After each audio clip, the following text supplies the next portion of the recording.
China's Air Force flies close to Taiwan, putting the U.S. on high alert. The activity is destabilizing, it risks miscalculation, and it has the potential to undermine regional peace and stability. From Taiwan to trade, human rights to climate change, even video games and blockbuster movies, the many challenges that face the leaders of China and the United States.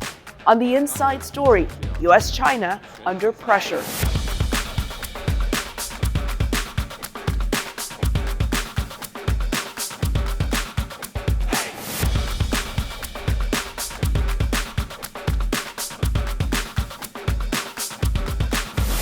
Hi, I'm Elizabeth Lee reporting from the State Department, where U.S. diplomats oversee the nation's foreign policy. President Joe Biden campaigned on building a new approach to foreign policy and relations with China, but little has changed between the two countries in the 9 months of Biden's presidency. Chief U.S. diplomat Secretary of State Antony Blinken warned China earlier this month about its military planes entering Taiwan's defense zone. And that is just the latest confrontation in a multi-layered competition between Washington and Beijing. We're going to begin at the White House with our bureau chief, Patsy Widakutswara. In the past several days, China has sent about 150 military jets into Taiwan's air defense zone, prompting warnings from the Biden administration. The activity is destabilizing, it risks miscalculation, and it has the potential to undermine regional peace and stability. Taipei considers itself independent, but Beijing sees it as a breakaway province. Chinese pressure on Taiwan has become another flashpoint amid ongoing Washington and Beijing tensions. Although concerning, I don't think that the risk of war is high. I don't think the Chinese are interested in provoking a war, neither is the U.S. The U.S. maintains unofficial relations and defense support for Taiwan, while upholding the One China policy, recognizing Beijing over Taipei, a position reaffirmed during a September phone call with Chinese President Xi Jinping, said President Joe Biden earlier this week. We agree we'll abide by the Taiwan agreement. That's where we are. And we made it clear that I don't think he should be doing anything other than abiding by the agreement. But the U.S. has been ramping up pressure on China, saying it hasn't complied with a January 2020 deal in which Beijing agreed to buy $200 billion more in American goods and services by 2021. The administration is keeping tariffs on $350 billion worth of Chinese goods. We will use the full range of tools we have and develop new tools as needed to defend American economic interests from harmful policies and practices. The U.S. also has been shoring up alliances with Indo-Pacific powers, including Australia, which it helped equip with nuclear-powered submarines under the recent AUKUS deal. President Biden also hosted the leaders of Australia, India, and Japan at last month's Quad Summit. But Washington has been left out of the Regional Comprehensive Economic Partnership, or RCEP, a massive free trade deal among 10 Southeast Asian nations and 5 partners, including China. It has also been left out of the Comprehensive and Progressive Agreement for Trans-Pacific Partnership, or CPTPP, an Obama administration-backed trade deal that former President Donald Trump withdrew from in 2017. It will be increasingly difficult for the United States to maintain our economic advantages in the Indo-Pacific, especially as China has recently applied to join the CPTPP. A virtual Biden-Xi summit is planned later this year. The announcement followed a meeting in Zurich between National Security Advisor Jake Sullivan and his Chinese counterpart Yang Jiechi. Patsy Widakuswara, VOA News at the White House. Controlling the nation's message and maintaining order over the population are among the top concerns for the Chinese government. China employs an array of methods, from arrest and extradition to censorship through its technology. And those methods are of great concern to the U.S. and its allies. We have 2 reports from Henry Ridgewell in London. China imposed the national security law on Hong Kong in June 2020 in response to anti-government protests, claiming it would restore order to the territory. Critics say it curtails basic democratic freedoms. Well over 100 people have been arrested under the legislation. Among them is opposition activist Andy Lee, who was charged with foreign collusion in 2020 after allegedly lobbying foreign governments to impose sanctions on Hong Kong and China. Several British citizens were named in the court papers. Earlier this month, the British government told them they could face arrest and extradition to Hong Kong if they travelled to any country that had an extradition agreement with the Chinese territory. Among them was US-born British citizen Bill Browder, who has campaigned globally for so-called Magnitsky sanctions against human rights abusers. Specifically, my name was mentioned because I was having discussions with various people about Magnitsky sanctions against the Hong Kong officials who were involved in this suppression of democracy. After alerting me to my name being in the document, the Foreign Office officials pointed out to me that the Chinese national security law doesn't just apply domestically to residents of Hong Kong, it applies to anyone anywhere in the world. Browder has already faced several attempts by Russia to have him arrested and extradited on fraud charges through Interpol, the global agency that communicates arrest warrants between police forces. Browder says the charges are clearly politically motivated. I basically contain my travel to what I describe as rule of law countries. So, for example, I won't travel to South Africa, even though I actually own a home in South Africa, because it's not really considered to be a rule of law country. Whereas I would travel to Germany regardless of what treaties they have, because I know that a German court will not hand me over to Russians or Chinese on politically motivated cases. More than a dozen countries have extradition agreements with Hong Kong, including India, South Africa and Portugal. British pro-democracy activist Luke de Pulford was also named in the Hong Kong court papers and approached by the British Foreign Office. Is a really sad indictment and reflection on the UK's cowering before China. We're now in a situation that, having failed to honour their promises to the people of Hong Kong, the UK is telling people that they can't go to third countries because they might end up in prison. Under the joint declaration signed between Britain and China before the 1997 handover of Hong Kong, Beijing promised to maintain the territory's autonomy under the so-called Basic Law. In a statement, the British government told VOA, the UK will not look the other way on Hong Kong and we will not duck our historic responsibilities to its people. As a co-signatory to the joint declaration, we will continue to stand up for the people of Hong Kong. The Lithuanian Ministry of Defense analysed 3 popular Chinese-made phones currently sold in Europe, one made by Xiaomi, one by Huawei and another by OnePlus.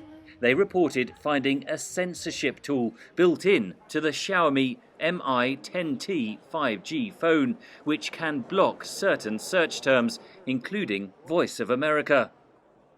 We clearly saw that all those keywords are politically motivated. Terms such as, Tibet, Taiwan, democracy, U.S. and some companies like yours are mentioned in that list. Xiaomi is the most popular smartphone brand in Europe. Researchers say although the blacklist function was turned off on the Xiaomi phone sold in Europe, it can be activated remotely. The list of blocked search terms appears to be continually updated, with 449 words or phrases on the blacklist at the time of the research. If we compare the list which is currently and with the list which we analyzed a couple of months ago when we conducted that research, we see the differences. There are much more words now on the list, and we are adding not only now in Chinese, we are also adding words in Latin. German security services have also begun a technical examination of the Xiaomi phone. Xiaomi did not respond to VOA requests for comment. The firm said this week it was engaging an independent expert to assess the findings. The Lithuanian researchers found the Huawei P40 5G model collected users' data, including how long they spent using the apps, and stored it on servers outside the European Union, beyond the jurisdiction of the EU's data laws. The analysts say Huawei's official app store, called App Gallery, directed users to apps containing malware. In a statement, Huawei told VOA, Huawei has always adhered to the principle of integrity, abided by the laws and regulations of the countries and regions where it operates. Huawei makes it clear that these apps are from publicly available sources, so the user isn't forced to download an app. Lithuania has told government workers to get rid of the Xiaomi and Huawei phones. On the basis of national security, really we are looking for ways to protect our state institutions working in national security, and give them a chance to only work with trusted suppliers. When it comes to consumers, we are giving recommendations. So of course, to really, avoid using cloud services, avoid using some applications, Chinese-made applications. China has yet to comment on the report. Many Western countries, including the United States, have blocked Huawei from involvement in the rollout of 5G mobile networks, fearing that it poses a security risk. I think this research is an illustration that we should go beyond that discussion in telecommunications sector, that we should think about other sectors. The report comes against a backdrop of tense relations between Lithuania and China. Both countries have withdrawn their ambassadors after Taiwan and Lithuania agreed to open diplomatic offices in each other's capitals. China claims Taiwan as its own territory. Beijing has halted rail freight to Lithuania and suspended trading licenses for Lithuanian producers. The United States this month reiterated its support for Lithuania in the face of what Washington called economic coercion by China. Henry Ridgewell for VOA News, London. An indication of just how closely America's intelligence community is watching the U.S. China rivalry, the CIA director recently announced the creation of a China Mission Center. The agency touted the move as part of its larger focus on technology and countering Beijing's influence. To dig deeper on what that means and the long-term impact, I talked to VOA National Security Correspondent Jeff Selden. The CIA in its announcement didn't specifically lay out any threats that it is specifically concerned about, but the threats from China have been overarching, whether it's in cyberspace, whether it's in terms of industrial espionage, and increasingly there are concerns about the way that Beijing is flexing its military might, its growing military might across the world, whether it's with its growing navy, with its outreach to Africa and even Central and South America, or with its growing missile program. Now, changes within the CIA comes at a time when China has been stepping up its aggressive posturing toward Taiwan, flying a record number of warplanes in Taiwan's airspace, and Chinese leader Xi Jinping talked about the desire for a peaceful reunification with Taiwan. Now, the response from Taiwan is that it will not bow to pressure from Beijing. So can you talk about the reasons why Taiwan is a sensitive subject in U.S.-China relations and U.S.'s relationship with Taiwan? Well, for both the intelligence community and the U.S. military, Taiwan is being looked at as a potential flashpoint where things could go bad with China, where there is a potential for conflict. Now, when that conflict comes is a big question. The U.S. intelligence community and the military has said it's no surprise, and China has not made any intention of hiding their ambition to surpass the U.S. military in terms of being the most powerful force on the planet by about 2050. There are some analysts who say that could happen even sooner, by 2030. But in terms of what's going on with Taiwan and the recent flights by Chinese military aircraft into Taiwanese airspace, there's a concern that perhaps China is pushing the U.S. buttons, putting the Taiwanese buttons, trying to see where there may be some soft area there. However, the latest U.S. military assessments are that it's unlikely that China is actually going to take military action to unify Taiwan with mainland China, though they say it's very clear that's the goal. But for right now, and as recently as June, the chairman of the Joint Chiefs of Staff said that China has a ways to go before they develop what he called the actual no-kidding capability to conduct that type of military operation. There are reports of U.S. military activities in Taiwan. Jeff, can you talk more about that and why it's significant and China's response?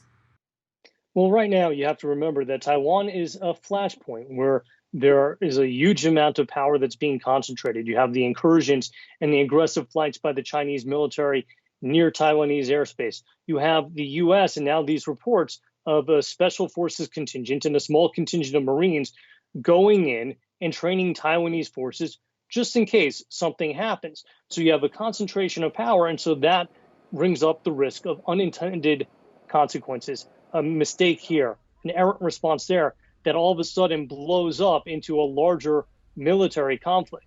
And it's something that the U.S. is very wary of. It's one of the reasons why the Pentagon most recently has refused to confirm the Wall Street Journal report about the training that's going on in Taiwan. And it's also the reason why every time that there's another U.S. arms sales to Taiwan, that it raises concern. How is China going to react? How is the U.S. going to react to China's reaction? And in the scope of great power competition, there's a lot of risk. And that's why all sides, despite some of the rhetoric and sometimes the harsh rhetoric that you hear, are being very careful in how to approach this, because a military conflict, actually going to war in Taiwan, is not likely to be a good situation that either Beijing or Washington want to wade into right now.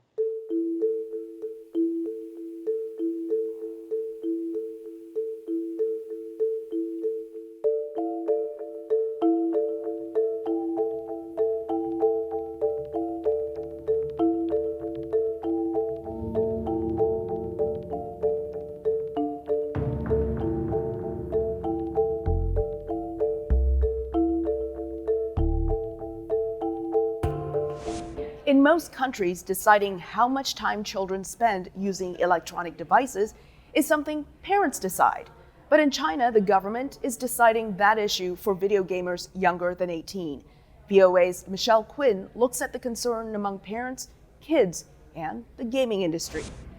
Playing video games for only 3 hours a week. That's the new rule in China for players 17 years old and younger. The global gaming industry is wondering what the long-term impact of these restrictions will be. It's just been someone really yanked back on the reins, and we're waiting to see what happens when the horse starts to go. For years, the Chinese government has worked to counter the influence of gaming on young people. Now, with the new rules, young gamers can play for 1 hour, Friday, Saturday, and Sunday nights, 8 p.m. to 9 p.m. So I think the government is saying, we were not kidding. We want our kids to stop playing games all the time. In China, teenagers recently talked to Agence France-Presse about the new rules. It's like there's a fight between two thoughts in my head. One says, this regulation not allowing me to play games is so annoying. And the other says, you're in your last year of high school. You should be studying. This is a good regulation. I feel conflicted. Some of my classmates may use their parents' ID to register for the games or buy a game account without restrictions, which isn't too expensive anyways. Gaming companies, not parents, enforce the rules. Tencent, the Shenzhen-based maker of Honor of Kings and League of Legends, is using facial recognition technology dubbed Midnight Patrol, which reportedly flags players who might be young and playing after curfew. If they don't check in with their Face ID, they are blocked from the game. James STEYER, who has long advocated for more education about the effects of gaming, sees an opportunity in the new China gaming rules. And I think it's the source of very positive, healthy discussion about how to find a healthy media diet, the right balance for your children and teenagers, and quite honestly, for yourself. Many young players hoping to compete in esports, global competitive online gaming tournaments, won't be able to put in the time to hone their skills, says Warren Hong, 26, a gamer from Oakland, California. He started playing at 11 and got more serious as a teenager, traveling to compete. It's going to be a big hit for a lot of like up-and-coming Chinese gamers. If they really want to play these games, they're only going to get to play 1 game a day, 3 games a week. And that's just going to be really tough because you're going to have to compete with people who are playing like 8 hours a day, every single day. And then it's going to be really hard to keep up with them. In the short term, Hansen says the new rules in China might not affect gaming companies' bottom line, but the long-term forecast for the industry will likely change. Michelle Quinn, VOA News. One of the latest blockbuster movies from Hollywood, Shang-Chi and the Legend of the Ten Rings, is a strong force at the box office worldwide. The Marvel action movie features a largely Asian cast, which has generated large audiences in Asian countries, that is, everywhere but China. VOA's Penelope Pulu explains why.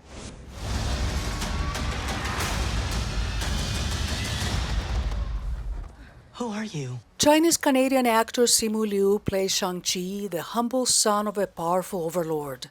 His father, Su Wen-yu, played by Tony Leung, possesses the mystical 10 rings that grant immortality and immense powers to whomever owns them. Eventually, Shang-Chi stands up to his father to save the world.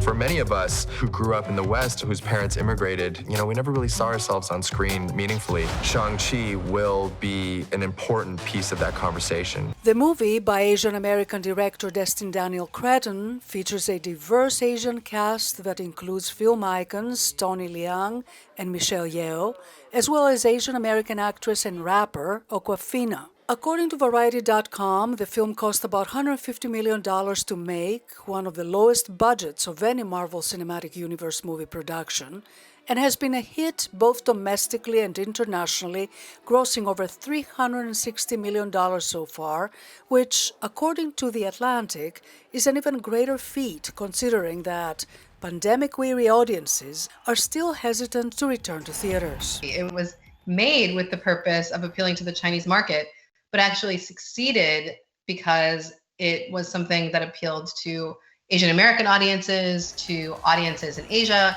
as well as to a wide range of people around the world who just want to see good movies. Despite its global box office success, the film may be a casualty of the increasing political and economic tensions between Washington and Beijing. It has yet to be released in mainland China. Under the Trump administration, the U.S. China film agreement expired, which guaranteed access for Hollywood studio films to the Chinese market. The Chinese market is the largest in the world.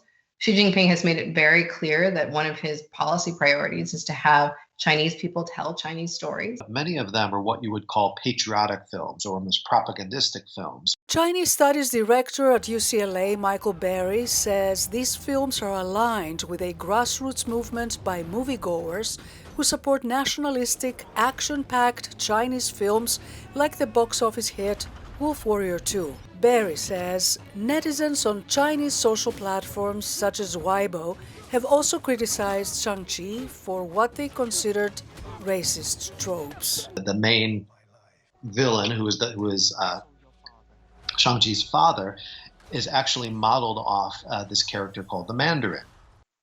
And the Mandarin has roots in Fu Manchu and some of these racist yellow peril type discourse that had been very deep-rooted in the West concerning China for quite a long time. There was also backlash against Chinese-Canadian lead actor Simu Liu after a 2017 interview surfaced in which he criticized China, where he talked about his parents' rationale for immigrating from China to Canada.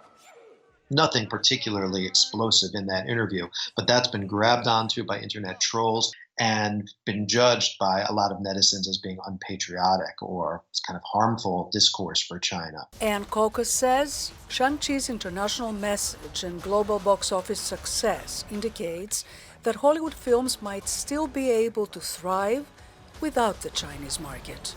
Penelope Pulu, VOA News, Washington.